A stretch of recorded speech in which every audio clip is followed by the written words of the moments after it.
अगर तुम कभी बारिश के मौसम में तुम बाट जाओ अपने दोस्त विनायक से मिलने और उसके घर में घुसते ही तुम्हें एक कमरे से एक बुढ़िया के रोने की आवाज आए तो समझ जाओ अब तुम सुरक्षित नहीं हो।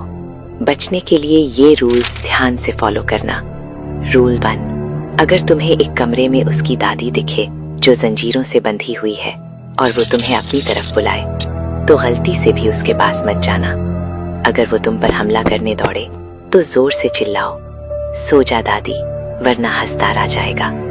ये सुनते ही वो तुरंत सो जाएगी, लेकिन अगर तुमने ये नहीं बोला तो वो तुम्हें खा जाएगी। रूल 2, अगर विनायक तुम्हें बोले कि सरकार के वाड़े के नीचे देवी की कोख है जहाँ सोने के सिक्के हैं, तो उसके साथ जाने से पहले ये चीजें ले जाना।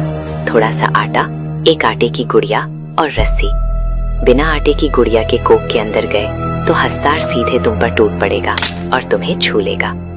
रूल 3, कोख के अंदर जाते ही आटे से एक गोल घेरा बनाओ और उसके बीच में खड़े हो जाओ। जब हंसदार आए तो आटे की गुड़िया उसके सामने फेंक दो।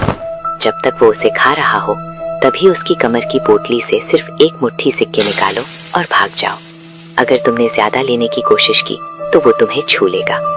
फाइनल रूल, अगर तुमने ज्यादा लालच किया और पूरी पोटली उतारने के लिए बहुत सारी आटे की गुड़िया ले गए तो जितनी गुड़िया लेकर जाओगे उतनी हंसदार की कॉपीज बन जाएंगी। एक बार हंसदार मल्टीप्लाई हो गए तो बचना नामुमकिन हो जाएगा। वो तुम्हें घेर लेंगे और छू लेंगे।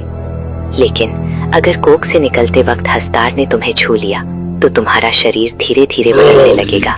तुम्हें हमेशा भूख लगेगी और तुम अमर हो जाओगे।